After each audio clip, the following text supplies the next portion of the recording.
In the quiet corridors of history, behind the polished crowns and gilded thrones, you'll find the silenced echoes of suffering.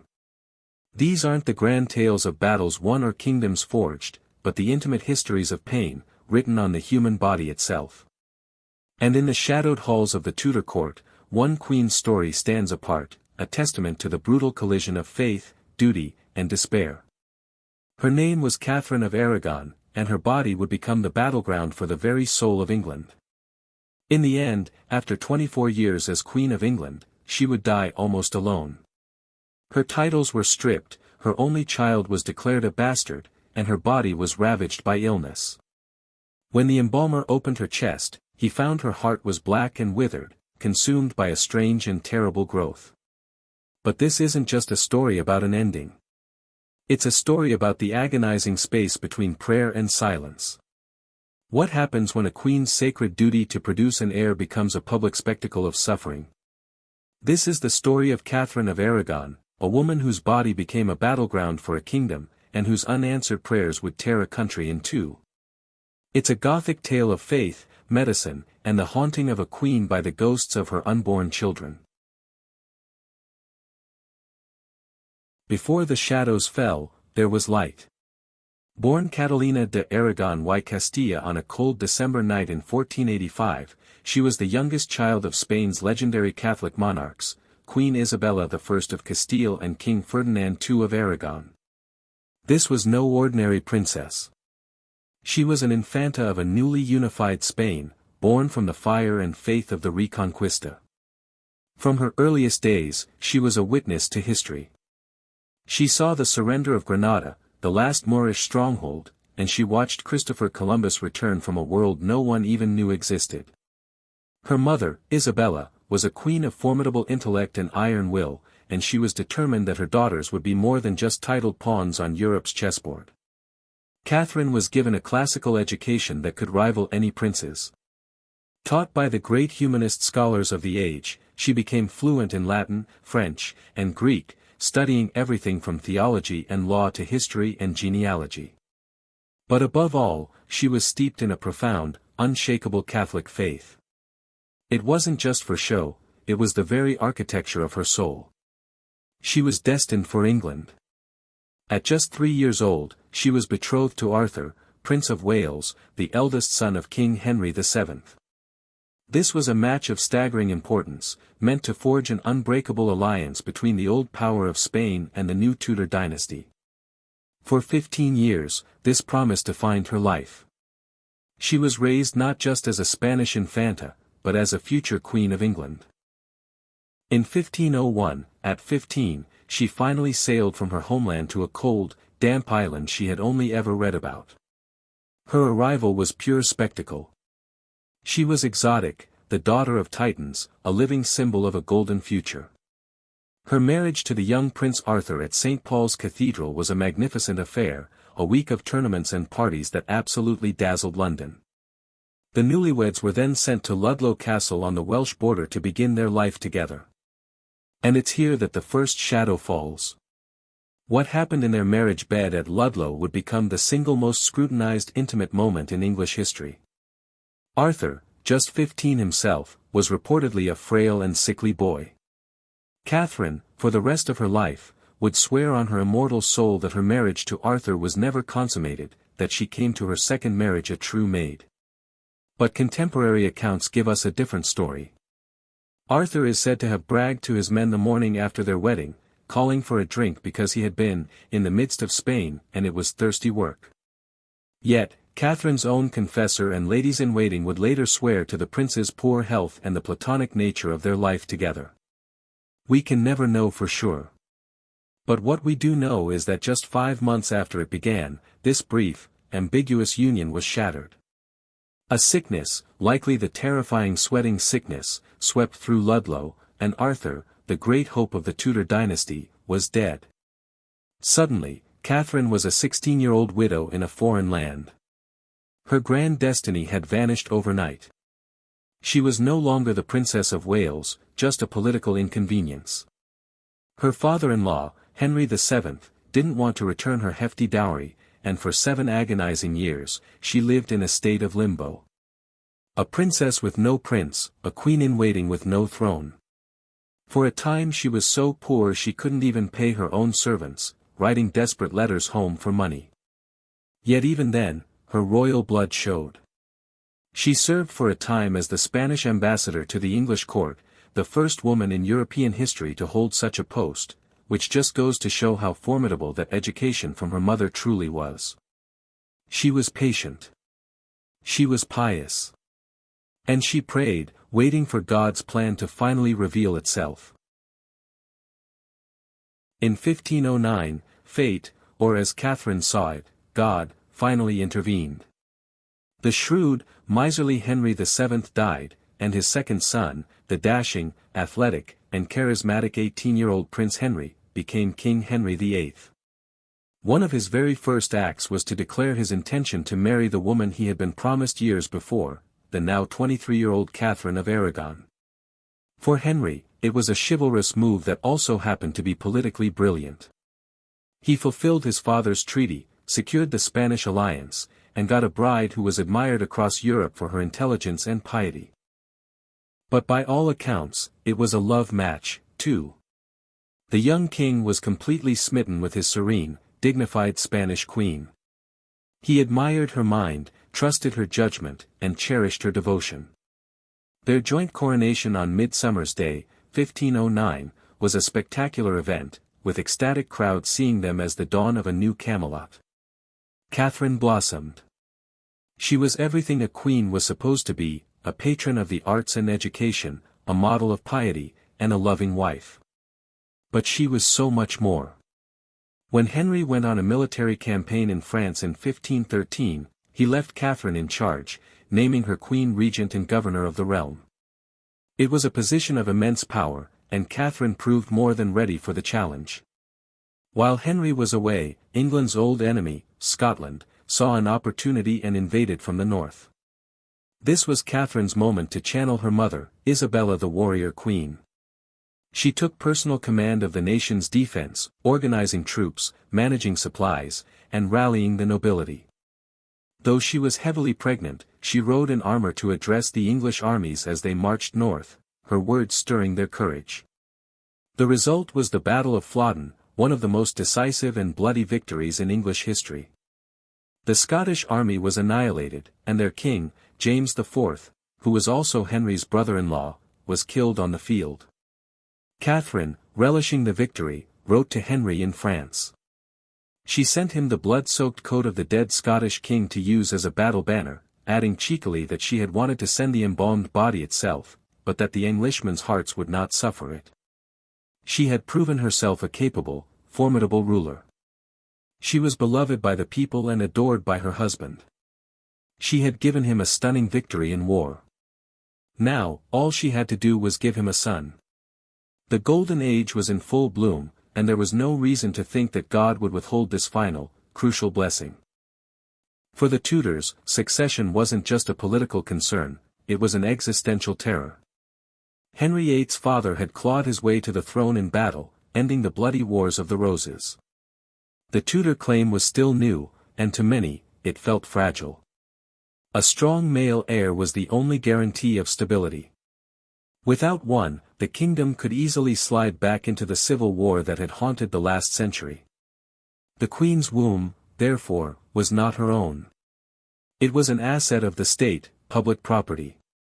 The fertility of the royal marriage was a subject for court gossip, diplomatic reports, and the prayers of the entire nation. For Catherine, this immense pressure was fused with her own deep desire for a child and her sacred duty to her husband and God. Hope came quickly. Within months of the wedding, Catherine was pregnant. But in January of 1510, around 7 months into the pregnancy, she went into premature labor and delivered a stillborn daughter. The court was somber, but it was a common enough tragedy. Henry comforted his wife, and they hoped for the best next time. Later that year, the church bells of London rang out with joy. Catherine was pregnant again. This time, everything seemed to be going perfectly. On New Year's Day, 1511, after a long and difficult labor, the Queen gave birth to a living, healthy boy. He was named Henry, Duke of Cornwall. The kingdom exploded in celebration. England had its heir. Henry VIII was delirious with joy, throwing the most extravagant tournament of his reign to celebrate his son's birth.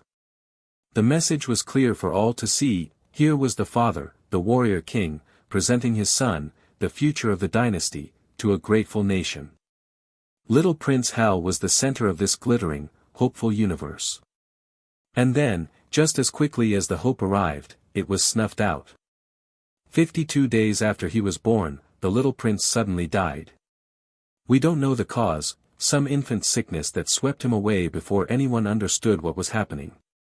The national celebration turned to stunned, silent grief. For Henry and Catherine, the loss was shattering. The cradle in the royal nursery, which had so recently been the symbol of all their hopes, was now empty. This was the first real crack in the golden facade of their marriage. It was a private agony with devastating public implications.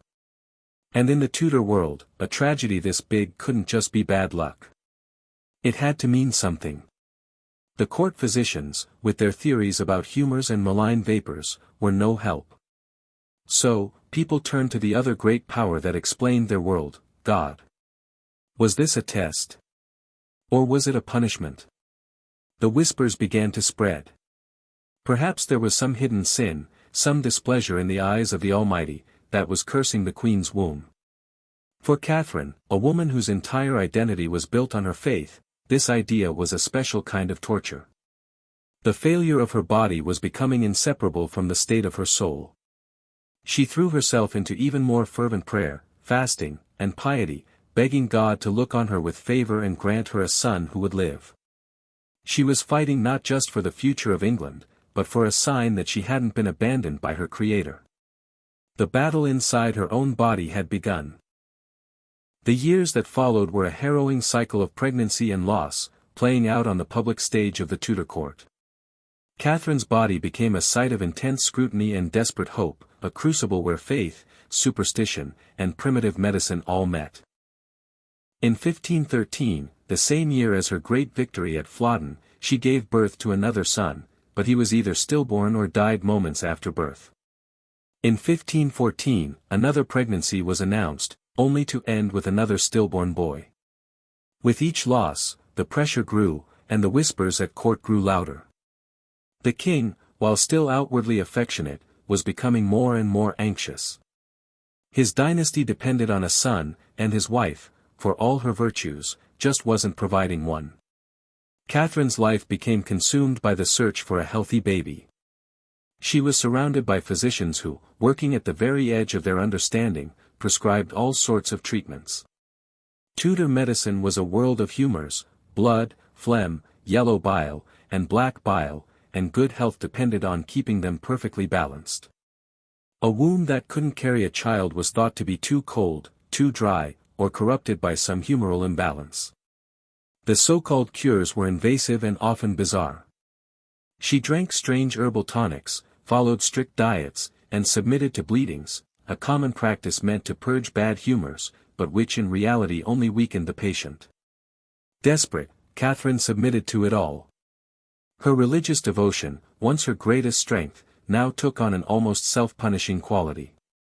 She intensified her fasting, a lifelong practice that now became extreme. Believing spiritual purity would lead to physical fruitfulness, she subjected her body to long periods of deprivation, a choice that modern historians think may have actually made it harder for her to carry a pregnancy to term. She made pilgrimages to holy shrines, begging saints for their help. She was waging a spiritual war to heal her physical body, convinced that if she could just be pious enough, humble enough, God would finally answer her prayer. The pain of these repeated losses was magnified by how public they were. A queen's pregnancy wasn't a private affair. Ambassadors from across Europe watched her every move, their reports home filled with cold, brutal assessments of her reproductive state. After one stillbirth, the Venetian ambassador wrote that the queen had delivered a daughter to the vexation of as many as know it. The entire nation looked for a prince. Her suffering was just a diplomatic data point. Her body, a political barometer. Then, in February 1516, after so much sorrow, a breakthrough. Catherine gave birth to a healthy, screaming baby. It was a girl, christened Mary. While there was still disappointment that the child wasn't a boy, there was also relief. The Queen had proven she could carry a child to term. The baby was strong. Catherine adored her daughter, pouring all of her maternal love and passion for learning into Mary. For a time, the nursery was once again a place of joy. But the king still needed a son. A healthy daughter wasn't enough to secure the dynasty in a world that had never had a reigning Queen of England. And so, the agonizing cycle began again.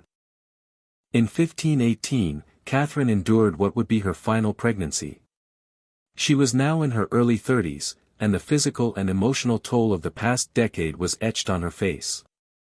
The pregnancy ended like so many others had, with the birth of a stillborn daughter. After this last, heartbreaking loss, something shifted. There would be no more pregnancies. The royal nursery fell silent for good. Catherine had given the king one living child, a daughter. And it was becoming terrifyingly clear to everyone, most of all to Henry himself, that it wasn't going to be enough. The years of hope were over. The sacred agony of her body had yielded its final, bitter fruit, and a storm was gathering. By the mid-1520s, King Henry VIII was a man possessed by one single, gnawing fear, the end of his dynasty. He had a daughter, Mary, but the idea of a queen on the throne was unheard of and filled with the risk of civil war. He needed a son. After nearly 2 decades of watching his wife's pregnancies end in tragedy, he became convinced that the problem wasn't medical. It was biblical.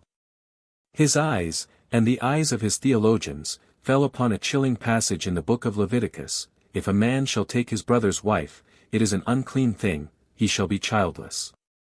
Childless. Even though he had Mary, the string of dead sons felt like a divine curse. That word seemed to leap off the page and burn itself into his conscience.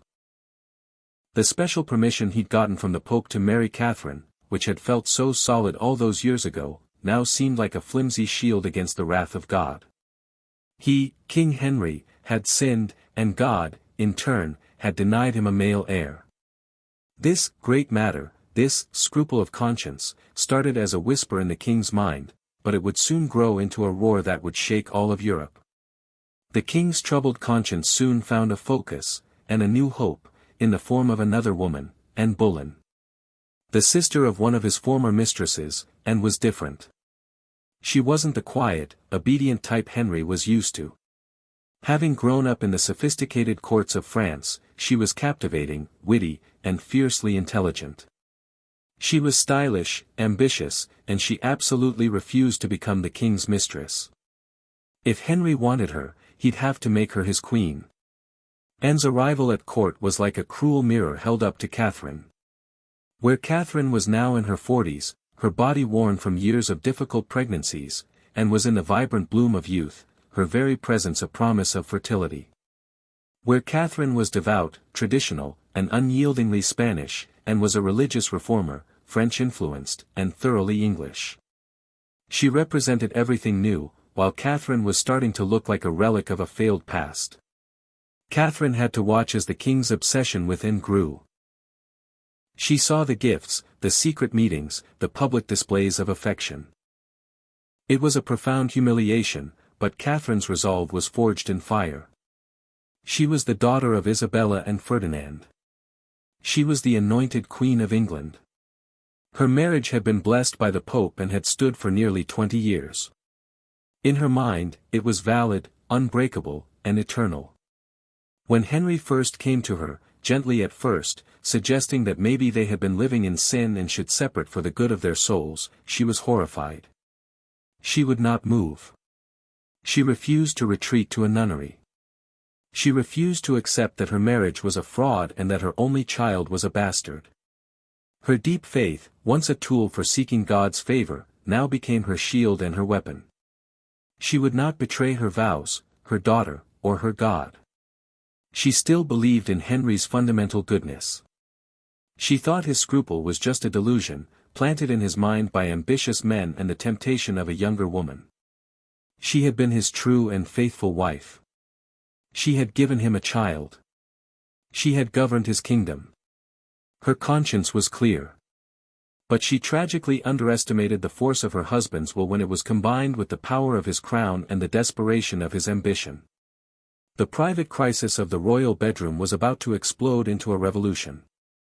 By 1529, the king's great matter was at a fever pitch. Henry was frustrated by the Pope's constant delays. The Pope himself was essentially a political prisoner of Catherine's own nephew, the Holy Roman Emperor Charles V. So Henry arranged for a special court to be held in England to rule on his marriage. The court gathered at Blackfriars in London, and it was meant to be a show trial, a legal spectacle designed to give the king exactly what he wanted. No one expected Catherine to put up a fight. She was a woman, a foreigner, isolated at court with few powerful friends left. She was supposed to submit quietly and preserve what little dignity she had. They were wrong. On June 21, Catherine of Aragon performed the single most courageous act of her life. When her name was called, she didn't answer the court. Instead, she rose from her chair, ignored the judges, and walked straight across the hall to her husband. In a breathtaking move of both defiance and submission, she knelt at his feet in front of the entire assembly. And then she spoke. Her voice, normally quiet, carried across the stunned hall. "Sir," she began, "I beseech you for all the love that hath been between us, and for the love of God, let me have justice. Take of me some pity and compassion, for I am a poor woman, and a stranger born out of your dominion." It was the speech of her life, a raw plea for mercy.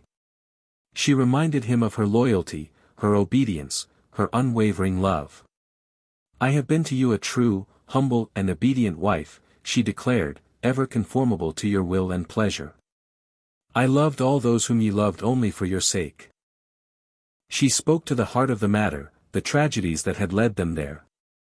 "This 20 years or more I have been your true wife, and by me ye have had diverse children, although it hath pleased God to call them out of this world, which hath been no default in me." It was a stunning public declaration, "I am not to blame for our shared grief." Finally, she made her most powerful move, turning the king's biblical argument back on him and placing the truth squarely on his own conscience. "And when ye had me at the first," she stated, looking him right in the eye, "I take God to be my judge, I was a true maid, without touch of man, and whether it be true or no, I put it to your conscience." Having said her piece, she rose, curtsied only to the king, and turned to leave. The crier called for her to return, but she ignored him and walked out of the hall, her head held high. When she left Blackfriars, she was met by a cheering crowd of Londoners, who had always loved their pious Spanish queen. She had won the day in the court of public opinion, but she had sealed her fate with the king. Her public defiance, her appeal to his conscience in front of the whole world, was an unforgivable humiliation. She had refused to play her part. By not recognizing the court, she had thrown the whole mess back to Rome, guaranteeing years more of political fighting. From that day on, Henry's affection for her curdled into cold fury. The process of her destruction began. She was systematically isolated, first separated from the king, and then, in the cruelest blow of all, she was forbidden from ever seeing her beloved daughter, Mary, again. The bond between mother and child was severed, another sacrifice on the altar of the king's great matter. Her public trial was over, but her long, lonely crucifixion was just beginning. Catherine's personal tragedy had epic consequences.